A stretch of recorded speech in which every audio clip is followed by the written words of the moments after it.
Homeschool is back in full swing, and our houses can quickly become a dumping ground if we do not stay on top of things.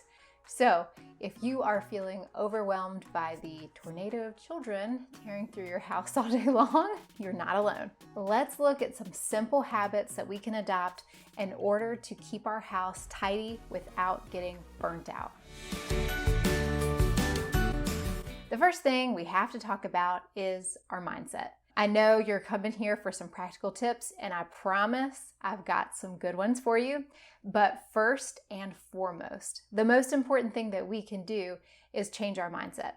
That is going to be the key to actually sticking to these habits I'm going to share with you. We've got to have a reason that is going to motivate us to actually keep our house tidy, or else when we feel lazy or have other things to do, which is always, right, then our house is always going to be on the back burner. So we've got to change our mindset about that. So first, I want you to think about why it's important to you to keep your house tidy, which may sound like a pretty simple duh answer, but we probably all have some varying responses to this. So I'll share with you my reasons. Mess makes me feel chaotic. I'm trying to do homeschool in a space that is disheveled and unorganized and cluttered really, really distracts me and raises my anxiety level. Nothing dramatic, but you get it. It definitely increases that level of stress there. And even outside of our homeschool time of the day, I still have 4 kids running around the house. And so if I have that on top of a huge mess of a house, my stress level is going to keep going up and up and up. It definitely increases my stress level to have my house be a mess. And yes, I know that kids make messes, and in order to have a good time and play, probably some messes are going to have to be had. There's just no getting around that.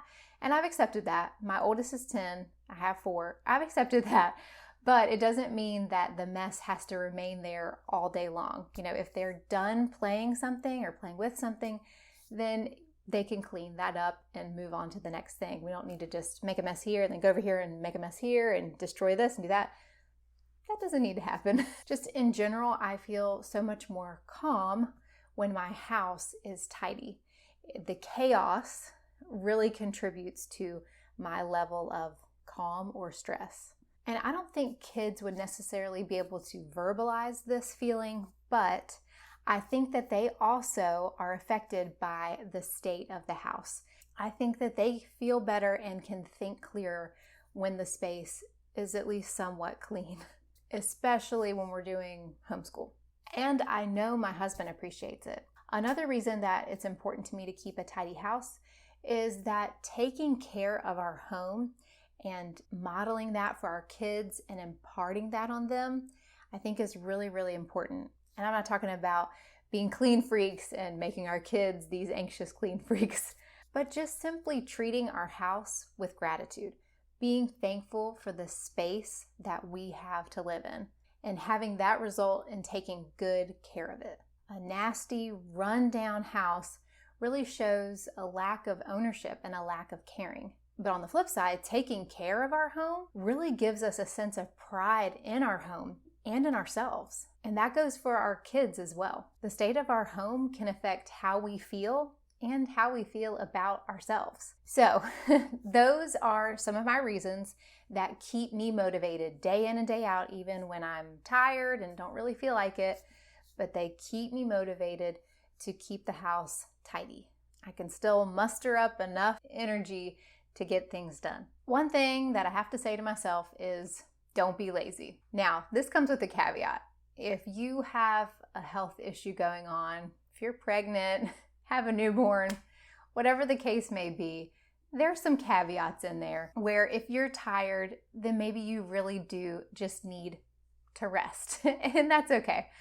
But on the norm, on a normal day, at least for myself, I do have to remind myself to not give in to the laziness that I might feel. There have been times where I feel like everybody in our house is in a competition to see who the chump will be that finally picks up that piece of paper that's been on the floor.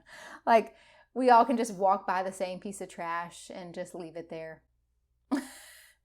That chump is normally me. And this is where our mindset shift comes into play and saves the day. Because if we remember how much better we feel when our house is tidy, that's going to motivate us to just go ahead and pick up that piece of trash when we see it and throw it away.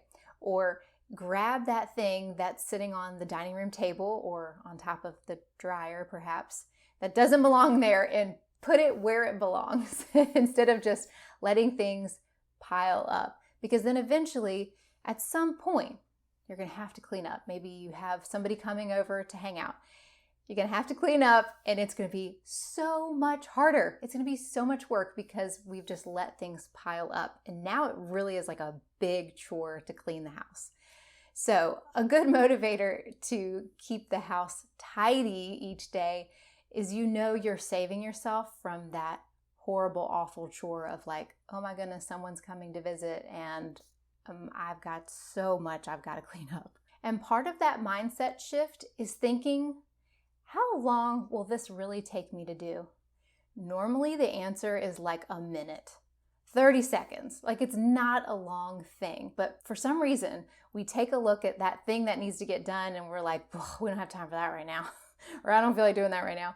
When in reality, it's a really quick thing to get done. So if you can remember that and just remind yourself, this is only going to take me a minute. Just do it. Don't be lazy. Just do it. That is going to save us in the long run. So here are some practical, easy habits that you can start implementing today to keep your house tidy on a daily and weekly basis with not a lot of effort. Each time you brush your teeth or wash your hands in your kid's bathroom or something, rinse off that bathroom faucet with your hand, rinse the sink out with your hand. It's such a quick and easy way to get that bathroom sparkling again. After using the restroom, wipe off the toilet once a day. Maybe you're using a different bathroom each time, and that way you're keeping the toilet fairly clean in between the times where you actually get out your cleaning products and give the toilet a good clean. Make your bed as soon as you get up. I'm sure you've heard this a million times. It took us like really far into our marriage to actually start doing this. I don't know why, but now that we do it, I realize that it is a very quick thing to do, and it makes such a huge difference in how clean the bedroom looks. Follow the 1-day rule. Only let things sit somewhere that they don't belong for 1 day. Then you must find a place for them to live.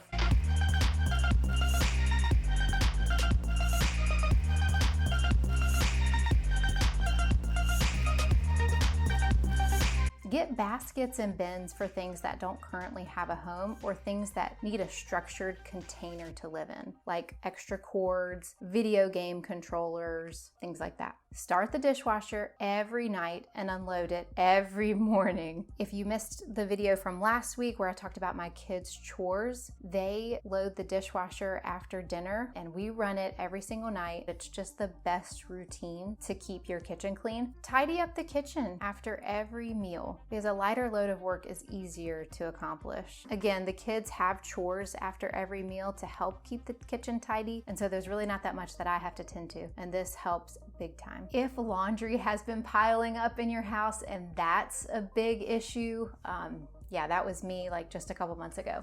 I put out a video just recently about our laundry system. Check that out.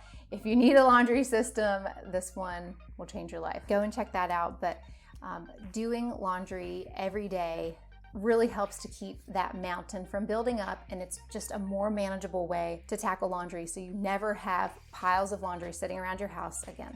And lastly, put your kids to work.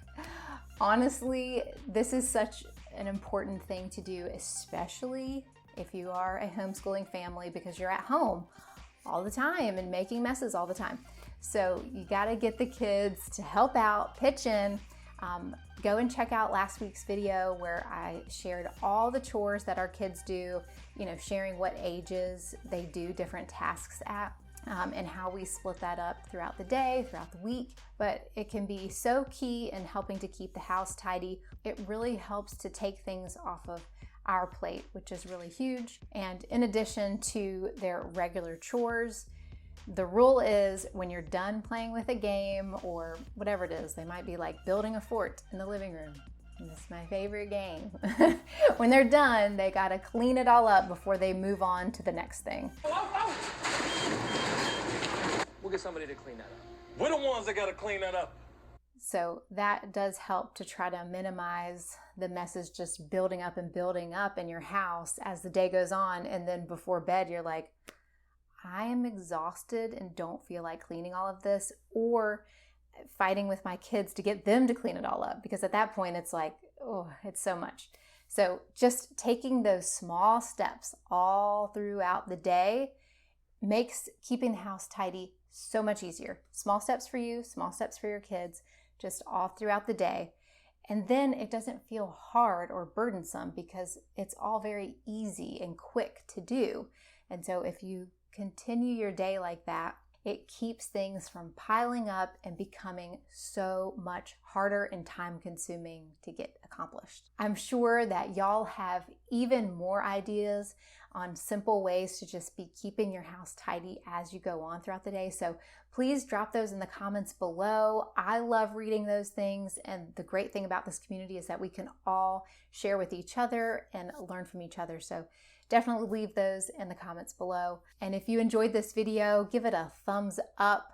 And if you are new here, most of my channel is about homeschooling and just life as a family of 6. So if that interests you, go ahead and hit that subscribe button below, and I'd love to have you join us here every week. Thank you so much, guys, for joining me today, and I will catch you in the next video. Thanks. Bye.